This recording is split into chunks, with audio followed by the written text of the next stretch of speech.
This is the Misguided Meeples podcast. Well, you'll see half of it. You'll see.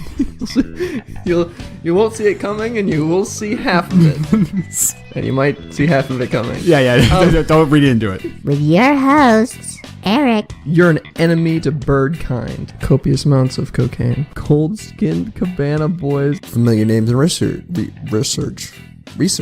Then there's something wrong with you. You're certainly not very good. And Natty. Put it in prisoner visitor bums. It'd be a lot easier. Show me your tits. Family-friendly content, without a doubt. Oh, I thought people kept chickens because they wanted eggs and kind of hated themselves. Hey, everyone, and welcome. I am Natty. I'm Erik. And this is the Misguided Meeples podcast, having conversations about the most bizarre news of the week. We are carried on Spotify, iTunes, Google Play, Podbean, and YouTube. And we would greatly appreciate a subscribe, a like, or a review if you like the podcast. Only nice reviews, though, or we will come to your house and teach your pets naughty words. We might. I mean, it's It's a mild threat. It's not a completely legit threat. Yeah, we're not going to follow through. Yeah. Yeah. We'll get bored along the way. You let us know what pets need to be taught words, and we might show up. We might. We might. And probably won't. You know, Unless if it's too hard, then we'll give up and we'll go and do something else. Okay, negotiation. If you're within 10 miles of us and you supply food, we will teach your pets naughty words. That's a fair negotiation. Yes, unless it's a fish. Yeah, fish are hard to teach words to. They really are. And they're so straight-laced, they won't do the naughty ones. Are there any other animals we won't teach words to? People. That takes effort. Yeah, for sure.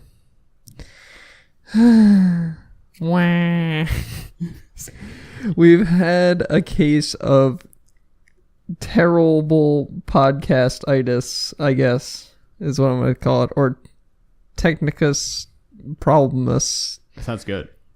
Get us to the end of anything, it sounds nice. How's my Latin doing? Beautifully. This is take 2 of this episode. Now, we did have a problem with the last episode 11. That problem was 2-minute problem. Caught 2 minutes into the episode.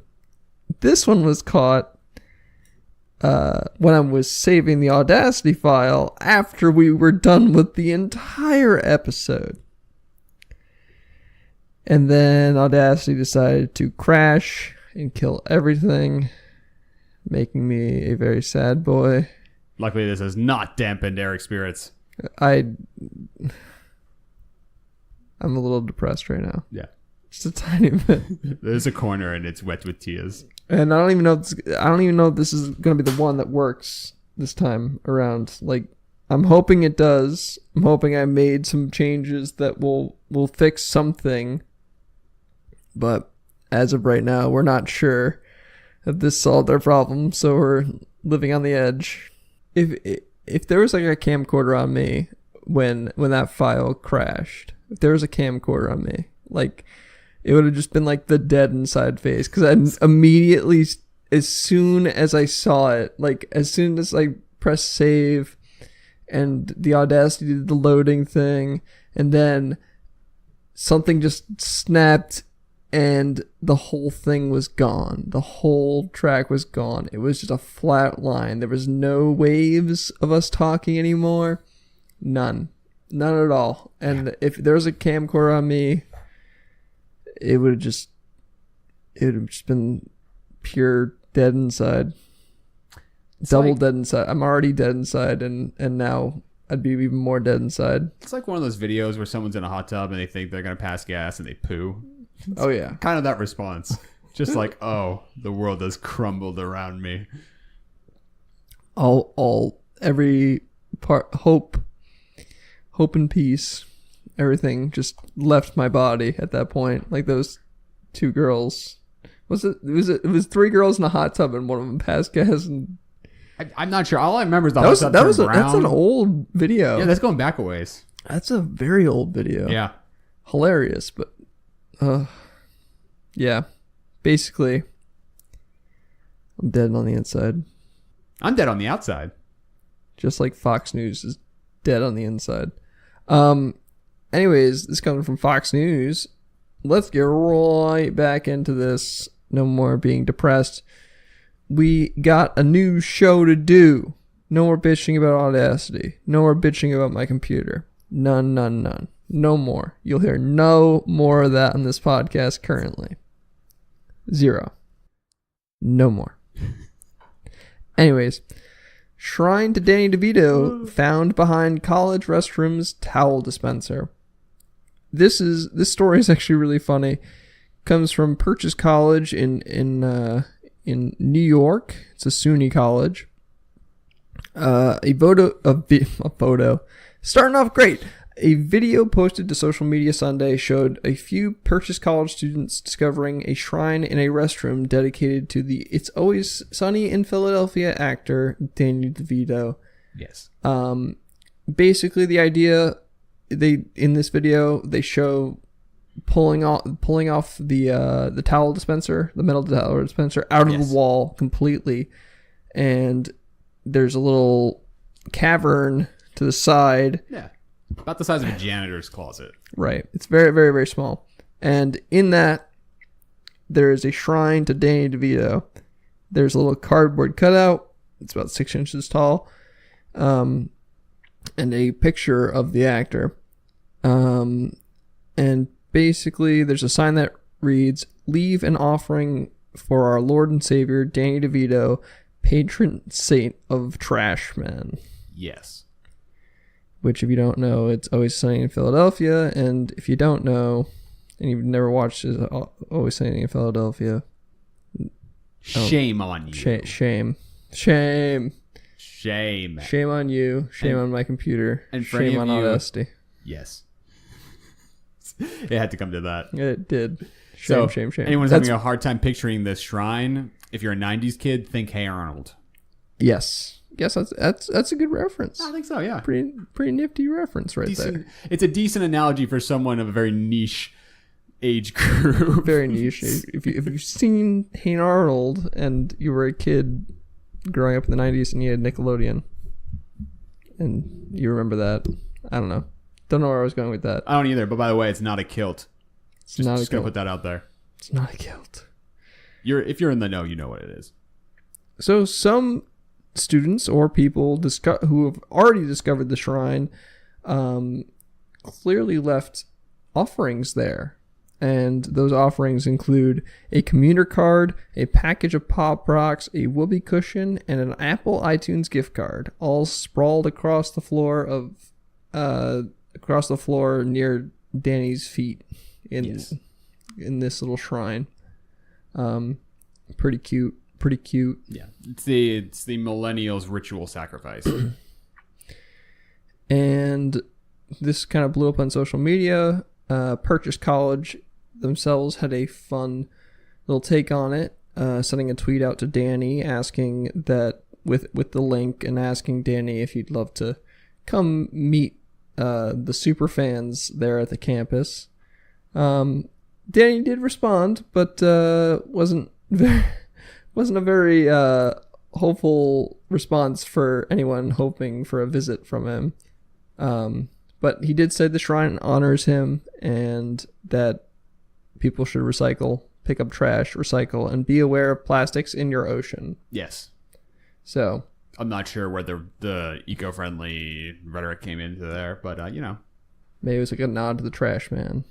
That's what he wanted the trash man character to be. Well, yes, but I mean, okay, yeah, you're right. Right. Yes. Fair enough. Yes. Like the trash man character in the show is clearly like a heel wrestler. Like he's very wild and doesn't play by the rules. Right. If the trash man would have a face side, he'd want to recycle, save the environment, sort your recycling out from your trash, proper plastics in the right bins. We've gotten a lot more methodical the second take around. This is actually well thought out. Yeah, after already going through the show once already, after reading these a couple times, I've had a couple more thoughts. So yeah, I just ran out of booze. I still drinking these lovely Trulies. Yeah, but they're the only. It's bubbly water with stuff in it. I wanted to open one of the bottles of wine in our cabinet, but Katie didn't want me to lot. And then she's like, we have Trulies in the thing. And then it's too late right now to go to the liquor store and buy things. So. Plus effort. Sad. Effort is a lot. So yeah, that's basically the deal with this Danny DeVito story. Little shrine. Although the college does say that they did not disclose the location of the shrine. So if you were going to go visit SUNY Purchase College, go start ripping out all of the metal Yes.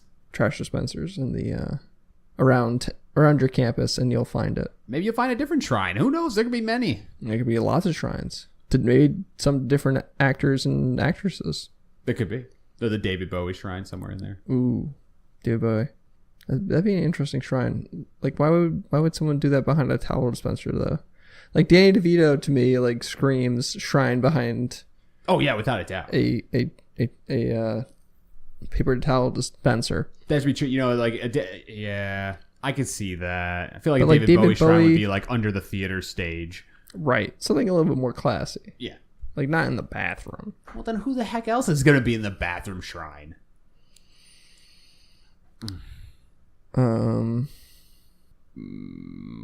Larry the Cable Guy? Oh, that's a good one. That's not bad. Jeff Foxworthy. Yes. Why am I just thinking rednecks? Well, if you folks have If you have any perfect suggestions, person to have a shrine at this university, I don't know, keep it to yourself. You can tweet us about it, I guess. or let us know your favorite picks for celebrities that you would put behind a shrine behind a trash container. I'm not sure it's a compliment or not. No, it's I don't know. I'm not sure. It makes sense with the character, but for anyone else, it wouldn't really make any sense. It would just be weird and creepy. But it's weird and creepy anyways. Do it now. So, with absolutely no segue, article number 2. And no, there wasn't a segue the first time either. There's really no way to make this work. No, that's a tough segue. It is. It You is. have to be like, is there like a connection between Danny DeVito and grandmothers? Only if the people who made the shrine were on meth. Potentially. Segue. This has been a segue. Sort of. It was like really roundabout. We tried. We We did, but then we kind of third walled it with the commentary at the end. We Yeah. kind of derailed from our segue. yeah. So it's not really a segue, but whatever. But we've kept it in classical form for Misguided Meeples. Only quality content. Oh yeah. And with Quality that, content. we're gonna follow up with the very intellectual and important news article of a 73-year-old woman was worried about the meth that she was smoking, so she took it to her doctor. Family-friendly content, without a doubt. I love that drop so much. That makes me smile. Still can't say it right. That makes me smile. That's the first time this episode. Well, the second take of it. Anyways. Yeah. Take 2. So, big surprise. Old lady in Florida. Yes, in Florida. Don't act surprised. Florida woman. Yep. She is accused of taking methamphetamine to the doctor for testing after she got concerned about the drug's effect on her. Apparently, Barbara Lee Ray, you've been called out, asked her doctor if the meth, to test the meth. She was worried it might be doing her harm after using it for a month. You don't say. You think meth isn't causing you harm? Well, I mean, did it really take a month to figure that out? Maybe. Maybe your teeth started falling out. Maybe she doesn't have teeth to fall out. Perhaps.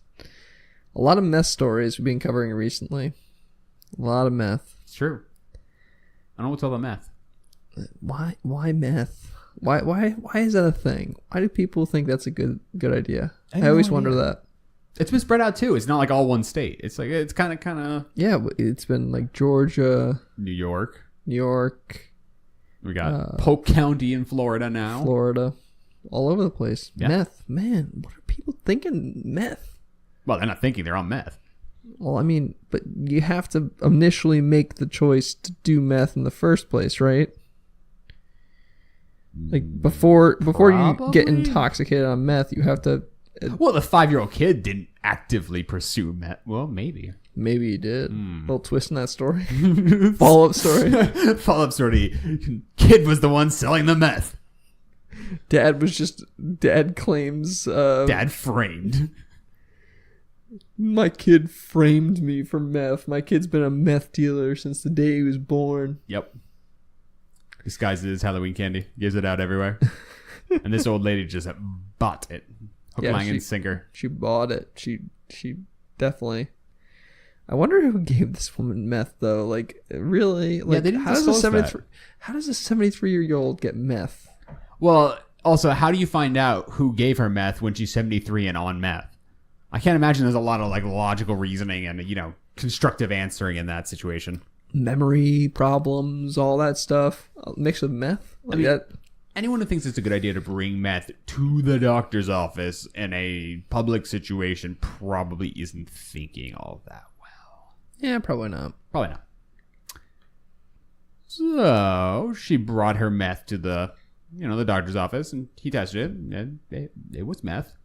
And she was booked into the county jail on 2 counts of possession of methamphetamine and 2 counts of possession of drug paraphernalia, but was released 2 days later.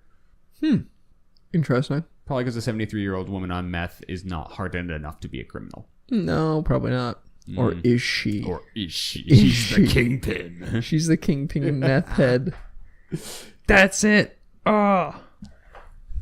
So, for all you meth heads out there, don't bring it to your doctor. Or bring it to your doctor. It's doing you a lot of harm. That's true. It could be doing you harm, and you won't know until you bring it to your doctor.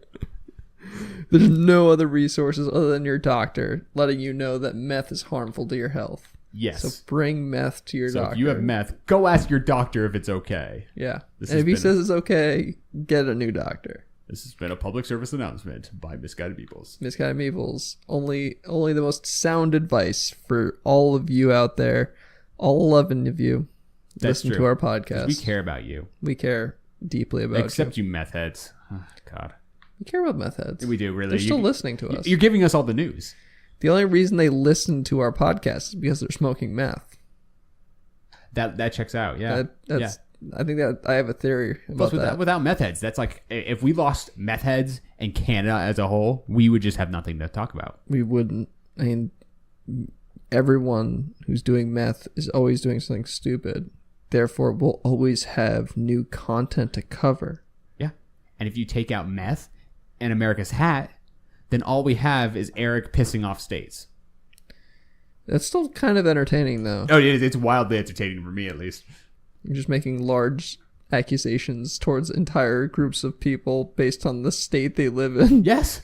That's amazing. See, that for me, that's top quality entertainment. But I'm also on meth. Also on meth. Don't worry, I checked with my doctor. It's fine. And a little segue into our next story. Ooh. This old lady was intoxicated, but these animals were intoxicated on a different kind of drug. Little alcohol. That was really bad. Police lock up fantastic. Police lock up angry raccoons drunk on crabapple hooch until they sober up. Little nod, a little callback when we covered drunk birds a couple episodes ago. I don't remember which one it was in particular, but we covered some drunk birds who were eating fermented cranberries or berries. Some kind of berries. In Minnesota. And now we have these raccoons terrorizing a West Virginia neighborhood. And basically the reason why this came to light was neighbors in this neighborhood were calling the cops because they thought these raccoons had rabies, showing very exaggerated and outgoing characteristics common to rabies. Like a freshman. Oh, yeah. But turns out they were drunk. Like a freshman. Exactly.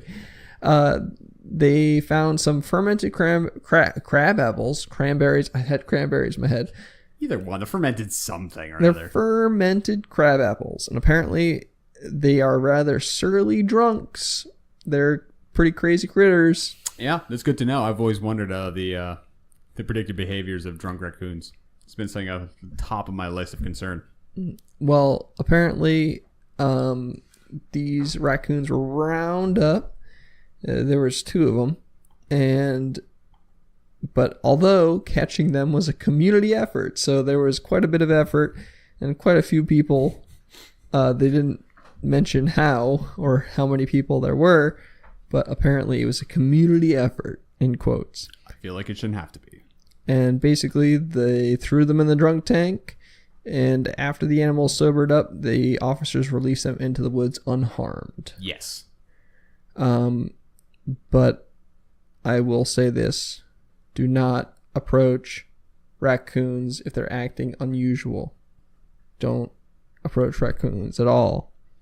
Ever. Probably at all. I mean, how do you know if they're acting unusual? Have you seen a lot of raccoons acting usual? Well, exactly my point. Do you, unless you're studying raccoons, how are you going to know they're being abnormal? But basically, they could have rabies. Yes, although they are plump and they look fuzzy. But they are... But they probably have rabies, and if not, they're drunk. If they're not, they are very drunk. It's one or the other. It's one or the other. No in between. Rabid, drunk. That's it. What's the difference? It's not much. Just call the authorities in case the creatures are ill rather than drunk, and then they'll make the assumption or test them and see if they are either drunk or ill. I really hope there's like a breathalyzer involved in this situation. What if they just put the breathalyzer up to the raccoon?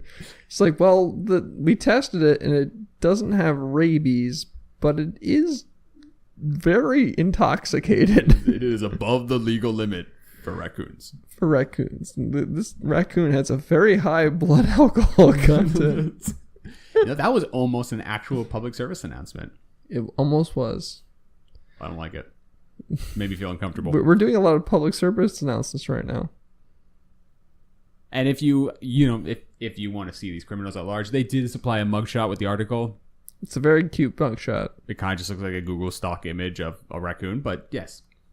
But apparently it's from the police department. Yes. The police department was credited. So maybe it is a very cute picture of this raccoon. It is. It's a rather doesn't look like he would raccoon. Doesn't look like he would harm anyone. It looks like it'd be a very, very sweet drunk. Looks very nice. It's a cute little raccoon. Yeah. Kind of make you want to, have it be a pet or something. Well, there's a lady here on a video on the article feeding it. And it's like doing tricks. You gotta get it. No, that can't be It's it. rolling over, man. I'm watching it happen. It's smarter than my cat. No. It just did high five.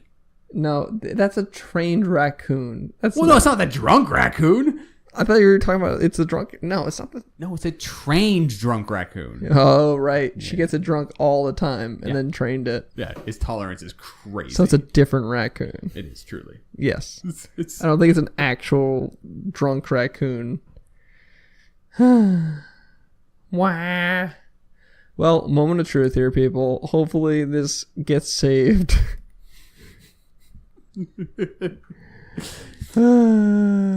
If you'd like to join a conversation, email us at misguidedmeeplespodcast@gmail.com or tweet us at misguidedmeeple.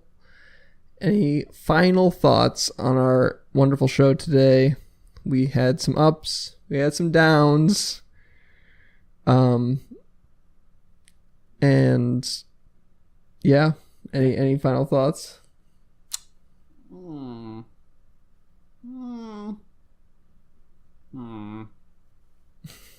Nope, used them all up. Used them all. It's fair. I feel pretty wiped right now. Yeah, you guys missed out. Missed out. The other show was way better. Bye.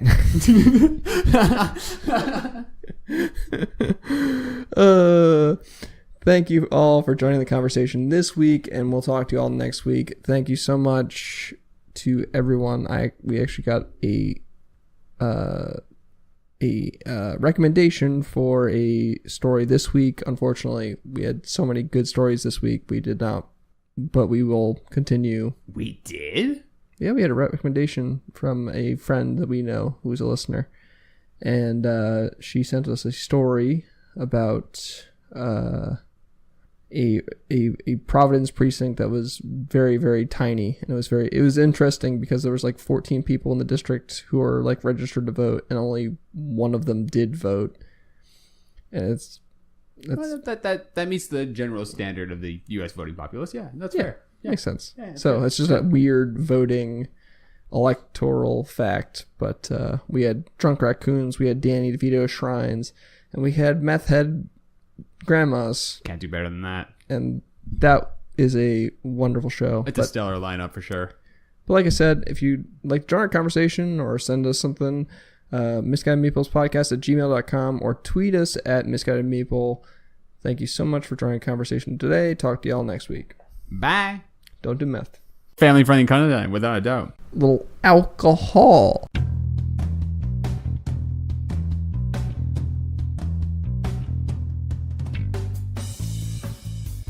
The music in our intro is Retro Future Clean, and the outro music you hear now is called Breakdown. Both tracks were done by Kevin MacLeod at incomtech.com. If you would like to get in contact with the show, our email address is misguidedmeeplespodcast@gmail.com. On Twitter, we are at misguidedmeeple. Follow us for show news and links to all the crazy news stories we covered in this week's episode. And maybe even some bonus ones we didn't cover. Gotta follow us to find out.